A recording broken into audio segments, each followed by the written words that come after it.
The fastest driver alive is on fire. His helmet is gone. His car has just thrown itself into an earth bank at something like 120 miles an hour and come to rest, burning, in the middle of the racetrack. The man about to pull him from the flames will say, years later, "How did I manage to lift his entire body with my 2 arms?" I don't know. Within days, a priest will stand over this man and read him the last rites. 42 days after this fire, he will be back in the car. Every fact of this story is sourced. This is the comeback file. Niki Lauda is 27, world champion, and famously, fanatically, precise. In 1976, he wins 4 of the first 6 races. Second place in the other 2. The title defense looks like a formality. Halfway through the season, he leads his closest rival, James Hunt, 58 points to 35. Then the calendar says, Nürburgring.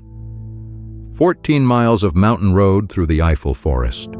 Jackie Stewart has already given it its real name, the Green Hell. Here is what almost nobody remembers. The weekend of the race, Lauda tried to stop it. He stood in front of the other drivers and argued that 14 miles of mountain track could not be marshaled safely, and he called for a boycott. They put it to a vote. He lost. By 1 vote. The champion strapped himself into a race he had just voted against.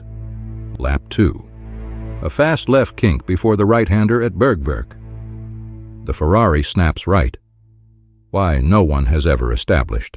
Lauda himself never remembered it. It spears through the catch fencing, hits the bank, erupts, and bounces back onto the racing line. In the violence of it, his helmet comes off. The padding had compressed. It never fit right.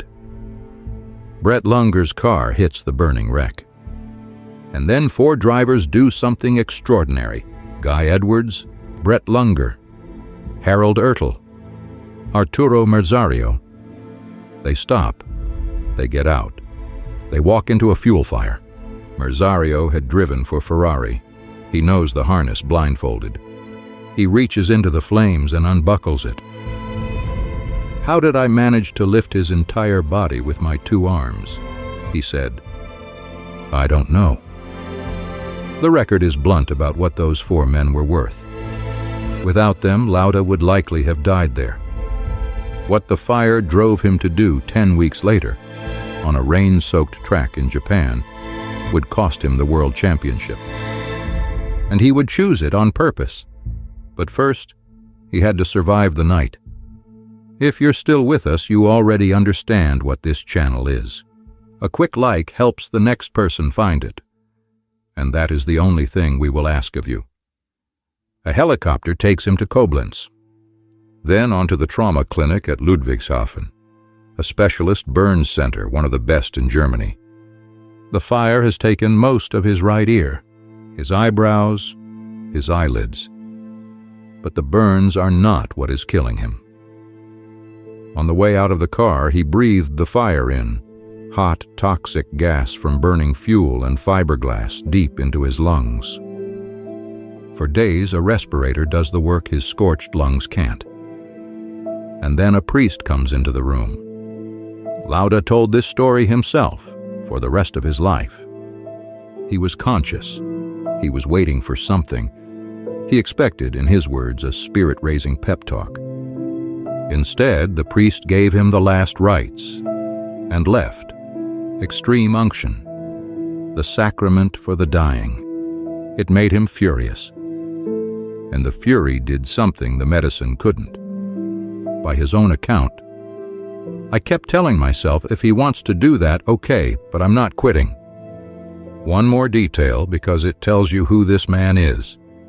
He refused cosmetic reconstruction. He permitted exactly 1 repair. His eyelids so he could blink. Function, not vanity. Everything else the world would just have to look at. He misses exactly 2 races. 2 race Sundays on the sidelines, the first of them watched from a hospital bed, while James Hunt eats his lead. Then he gets up. At Ferrari's test track, the team's sporting director, Daniele Audetto, watches him arrive. He was so pale, plenty of scars, he lost hair, he could not close his eyes, he was like a ghost. Monza, the Italian Grand Prix, the 12th of September, 1976. 1 August to 12 September. 42 days.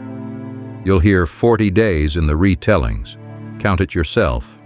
It is 42. Years later, in his autobiography, he told the truth about that weekend. I said then and later that I had conquered my fear quickly and cleanly. That was a lie. At Monza, I was rigid with fear, diarrhea, heart pounding, throwing up. He qualified 5th. His scalp is still an open wound. The bandages seep. A journalist, Nigel Roebuck, will never forget watching him afterwards, peeling the blood-soaked bandages off his scarred scalp. Race day. He brings the Ferrari home 4th, 42 days after the fire. Jackie Stewart, 3-time world champion, not a man given to exaggeration. The most courageous thing I've ever witnessed in sport. The season comes down to the last race of the year, Fuji, Japan. October the 24th. Lauda leads Hunt 68 points to 65. Weeks earlier, the sport's own tribunal had handed him a swing. Hunt was stripped of his British Grand Prix win on appeal, and Lauda awarded it. 3 points clear, 1 race. The comeback is one wet afternoon from complete. And it is wet. Torrential rain. Fog. Standing water on the track. The drivers argue about whether the race should even start. Lap 2. Niki Lauda drives into the pits and climbs out of the car. Ferrari's own men offer him the exit every athlete in history has taken. We'll tell Enzo Ferrari it was an engine problem. He refuses. Tell them the truth. The conditions are madness, and I am choosing to stop. His words. My life is worth more than a title. He wasn't even alone. 3 other drivers pulled out of that race too. Only one of them was 42 days from his own last rites. He lost the World Championship that afternoon by a single point, 69 to 68. And it was the most important decision he ever made. The world called it surrender. 1977 was his answer. Lauda doesn't just come back. He grinds the field down. 3 wins, relentless points, no drama. On the 2nd of October 1977 at Watkins Glen, 4th place is enough. Niki Lauda is world champion again. 72 points to 55, and then, with the title sealed and 2 races still to run, he walks out on Ferrari. Done, on his terms. One last thing, because the movies got it wrong. Hunt and Lauda were never enemies. They'd been friends since Formula 3. As young men, they'd shared a flat. When James Hunt died in 1993, it was Lauda who said, "For me, James was the most charismatic personality who's ever been in Formula 1. The fire took his ear, his eyelids, and very nearly his life. It never touched the part of him that counted. Case closed." This is not a movie. Every source you have just seen, on screen and in the description below. September 12, 1976, 42 days. That was file 001. Subscribe. And next week we open the file on the man who saved 669 children and kept it secret for 50 years. Every fact sourced. We'll see you there.